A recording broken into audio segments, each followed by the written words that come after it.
Hi, and welcome to Stamp with Ginny. Today I'm going to share with you this fun card that I created using the Greatest Journey dies with its complementary pieces that go right along with the Greatest Journey stamp set. This bundle of products is a lot of fun, and you can find it in our mini catalog. So let me set this aside and I'll show you how I got started.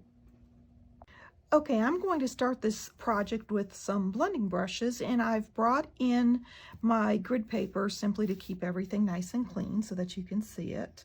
I'm going to pick up some of the Coastal Cabana, rub some off, and then lightly go over the top of my cardstock.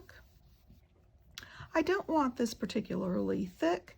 I just want some swirl of color, and then I'm going to pick up my garden green and do the same thing along the bottom.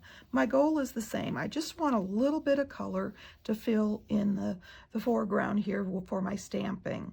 I've got that done and I'm ready to stamp. Okay, I'm going to start with my sentiment here about adventure, and I'm going to ink that up with my pumpkin pie, and I'm going to stamp that in the upper right hand corner. There we go, for a bright pop of color. And then I'm going to bring in this group of pines, and I'm going to ink that up. And I'm going to start stamping off the cardstock here, full strength. And I'm going to repeat that, let's see, changing the height of my trees as I go across the front. Once I have that done, I'm going to add another layer of trees behind this. So I'm going to stamp off, stamp, ink it back up, stamp off, and stamp again. And then I can stamp off twice and add a third shade of trees behind those first two. Now I'm stamping off each time because I want to make sure I don't have any lines in the stamp. I hope you can see that. When you stamp off on the cardstock, you will end up with different color ink left on your block. Once I have that done, let's see, I'm going to put one in here also, just a hint of color, and one here. So yeah, as you can see, you can get all kinds of shades simply by stamping off and stamping onto your project. I've got that finished. I'm going to bring in my inside panel here, and I just want to add a few of these pine trees down here in the corner to add a pop of color. There we go. I can do that on the envelope also, and I'm ready to start assembling.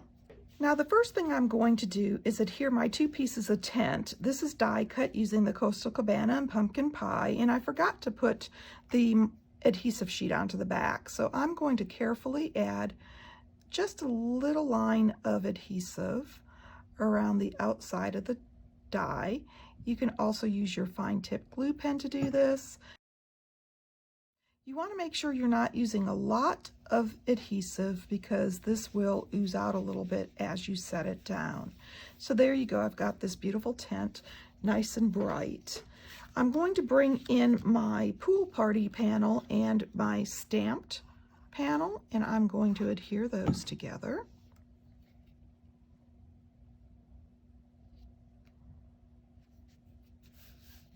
And then I'm going to bring in my garden green card base, fold it on the score line, and I can add my panel to the inside now, or I can wait to do it later.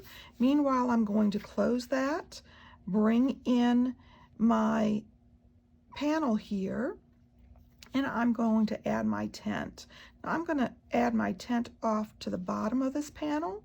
So I'm going to just adhere this down on the top.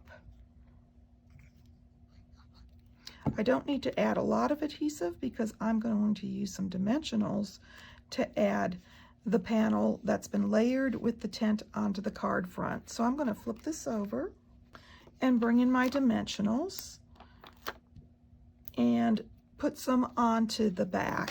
And oops, I'm running out, so I'm going to simply snip some off the edge here for this project since we're filming. And one up in this corner. And of course, if you'd like, you can add a couple in the center just to make it nice and sturdy. This is a larger panel. There we go. I'm going to remove the backings. Flip this over and adhere it down to my card front right here in the center. There we go. Last but not least, I'm going to bring in these beautiful faceted gems. And you take your pick tool, and I'm going to use the the pool party ones here. And I'm simply going to pop a couple of these, let's see, up in the corner. I'm going to add the smaller one on the bottom, and then I'm going to take and put the larger one here on the top, just for a little bit more texture and a little bit of shine. So there you go, a quick and easy card using the Greatest Journey bundle of products. I think you're really going to enjoy creating with this bundle. And of course, if you need any of these products, feel free to stop by my online store. You can get there from my blog, Stamp with Jini. Thanks for joining me.